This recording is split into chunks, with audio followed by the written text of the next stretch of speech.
Well, good morning.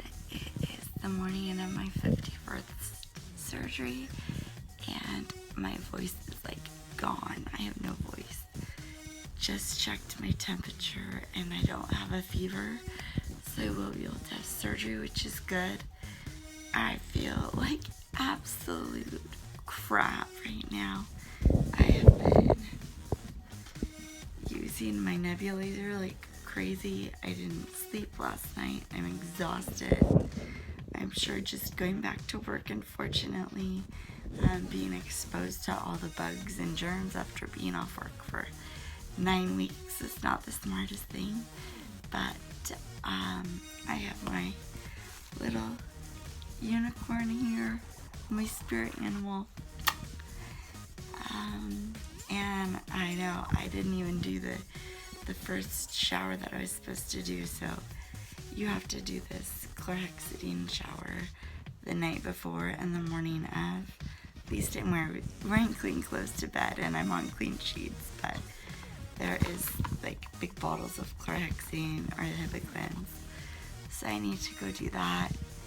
It sucks. I wish I could take like vitamin C and zinc and all those types of things that help, but any supplements you can't take because it can interact with the anesthesia, so I'm kind of up a creek without that. No Sudafed and all of that stuff that can help, so just using my nebulizer right now with saline, special saline things, and hopefully it will go good.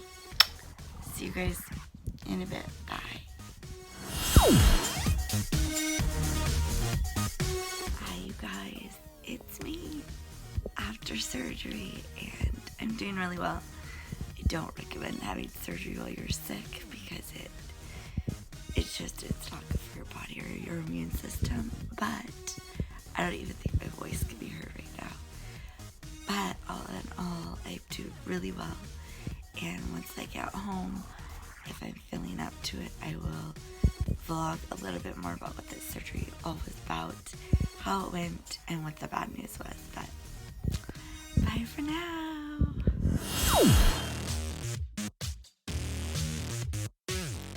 What's up, you guys? It's me, JustJen, back at it, and here with a little video update. About ready to go to the movie Frozen 2. I'm so excited. So I have my little Frozen 2 makeup look going. Just wanted to start off by saying thank you to everybody who's been praying, who's been sending positive thoughts my way, to my family, offering to help out. It's meant so much to us to know that we have tremendous support from friends and family. There are no words to thank the support that all of you guys have given, whether it's been prayers or just asking about what's been going on. It's been a lot, and there is a lot in my background that I will continue to kind of dig into in the future. I hope you guys are having a wonderful day. Sorry I didn't do the makeup tutorial. Trying to get this video out quick, fast and furious. Again, trying to get it to the movie in time. Just made it back home. Fighting this cold. And I do want to do a little plug here. So, FYI, getting the flu shot is a very personal choice. Getting any vaccinations is a very personal choice. A lot of the times people think they get sick from the flu shot. Anybody who would have saw me this week and still listening to me cough and fight whatever I am fighting right now could easily attribute it to the flu shot. A lot of times when your body is receiving a virus, like a shot in a shot form, it takes anywhere from 10 to 14 days for your body to really receive it and build up an immunity to it, which can cause you to have a histamine response, have a fever, congestion, feel like you might have the flu, but really it's just a histamine response. It's your immune system doing what it's supposed to do. So it can make you feel lousy. The flu is not nausea, vomiting, diarrhea. That's something totally different and usually considered like a stomach flu, which is not influenza. Influenza has to do with the lungs. that said, I digress. It's a personal choice for anybody to get vaccinations, but I know for sure what I'm fighting right now was not necessarily as a result of getting the flu shot. So, the point of this video today is to, one, say thank you.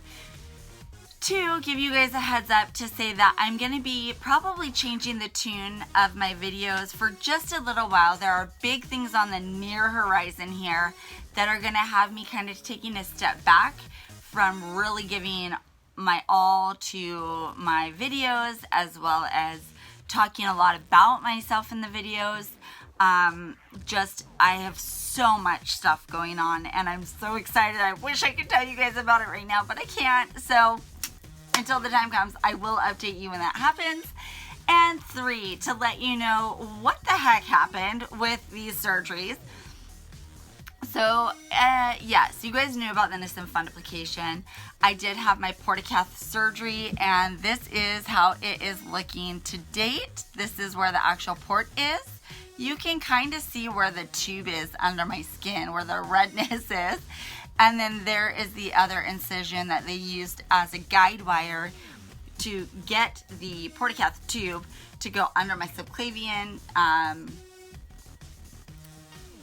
my clavicle, into the subclavian vein to drop down into my superior vena cava so that I can receive my medications that way and my infusions. And then I had a third surgery, which was to replace my spinal cord stimulator battery. So one of the neat things is when you do get a spinal cord stimulator or have to have a battery changed, you get a fancy bag like this. This is from Boston Scientific.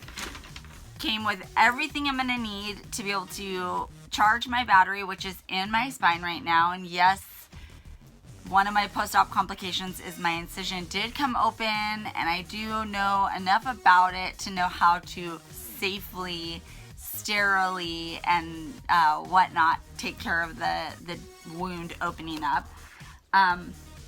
But then I found out that we were hoping, after I recorded my last really long video, we were hoping that I'd be able to get the new MRI compatible spinal cord stimulator battery, as well as the specialty coat that goes over the leads so that it wouldn't fry my spinal cord stimulator leads and possibly paralyze me. One of the neat things is this is my old remote. This is my new remote. Yeah, it's bigger, but this one is in color. It is so easy to read. This one is a lot harder. Well, it's not even working now because I'm all hooked up with this. But one of the downsides is we found out that, and I can't even get to it right now, sadly. Oh, I can. So, in order to get the MRI compatible device replaced, you have to have all of your leads making connections. So I have 2 leads, but then there are 16 like impedance areas where it sends out electrical stimulation. And if you look really close here, minus all the light, I don't even think it's gonna zoom, sadly. With the light, it's really hard to see, but right there's a little red X next to impedance number 2, which means one of my leads, there is one of the 16 areas that trigger stimulation to my spinal cord that is not functioning. Unfortunately, the only way to replace that lead is if I had 2 or more impedances that weren't working. And so it wasn't worth it. Plus, I don't have 12 weeks to be on bed rest. I just got off like a 9-week break from work.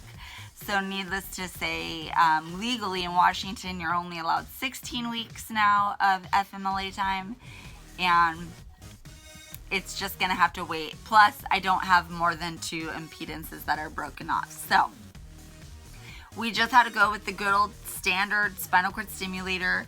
So you get all kinds of information. So you get your remote control box. You have a representative. Actually, I have multiple representatives from Boston Scientific that I can contact anytime, day or night. If the rep's asleep, then I call the 800 number and they page somebody on call. But it comes with all kinds of information. It comes with the fancy thing that I'm so excited about. So with the old remote, you had to use AAA batteries. It's not good anymore, so I'm going to give my remotes back to the pain clinic I go to. But with the new remote, I just have to charge it every so often. So that is a fancy new update. It is not waterproof, so I do still need to be careful. And I haven't labeled it as being a medical device yet, or putting my name, my number, and my address on it, as well as stating that this is a medical device. This is not something that you're going to make money off of.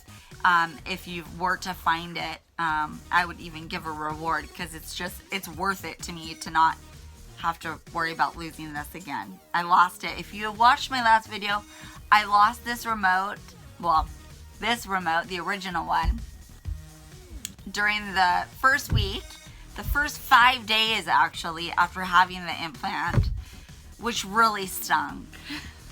So anyway, you want to be very careful with medical equipment. And then you get another box. So this looks just like the old Stimulator charging system. Comes with all kinds of device information, a new belt, the charging cord, which, like I said in my last video, I did not know when I lost the base unit that I was going to be up a creek, and that we were going to be replacing my stimulator. So I bought the $85 charging wire, as well as the $85 charging base, which is still packaged in here. Watch my other video. Fast forward past the makeup part and you'll see what a spinal cord stimulator is all about. And then the actual charger that looks just like this guy there. This is what stays on the base and like at all times. The charger stays on the base.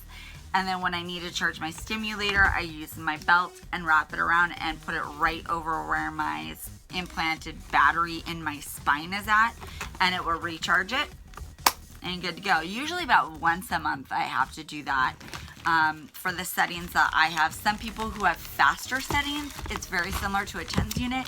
They have to charge it more often, but for me and my settings, it's usually way less than that. So you get all kinds of information from the hospital when you discharge. You get specialty information from what to expect and when you can shower. I had glue over my incision. Maybe I'll insert some pictures here, or just screen swipe off and I'll have pictures for you.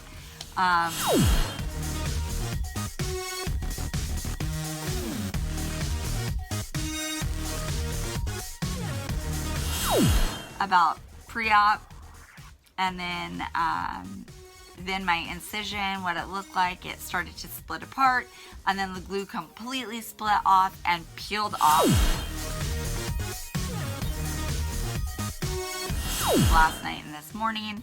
So that's considered a complication. Again, I have all of the equipment to be able to safely sterilize, cleanse the area of where my incision was, and put the proper dressing protocol over it. I'm not even going to say it because I'm a nurse and I've been through this before when it did this last time. Just my body, the way my body reacts. So I have all kinds of instructions. You're given contact information and resources. But so the big thing that I mentioned in my Facebook and my Instagram feeds was that what we didn't expect was that I wasn't going to be able to get the MRI compatible replacement, and I really need that in order to diagnose something else. But it is what it is for now. But thanks again for tuning in. I just wanted to show you guys that I'm alive, I'm well, I'm still fighting a cold. Sorry for the jawbreaker in my mouth. I've got my Frozen makeup look on, and I'm ready to go to the movies. Got my little unicorn backdrops partying on, rooting me on in the background. I hope you guys have a wonderful Thanksgiving. I don't think I'm going to be able to record another video before then. I am working over that holiday, so much love to you and yours. Remember to hug the ones and be thankful for the ones that you have in your life. And as always, just spread love. Man, there is not enough love in this world.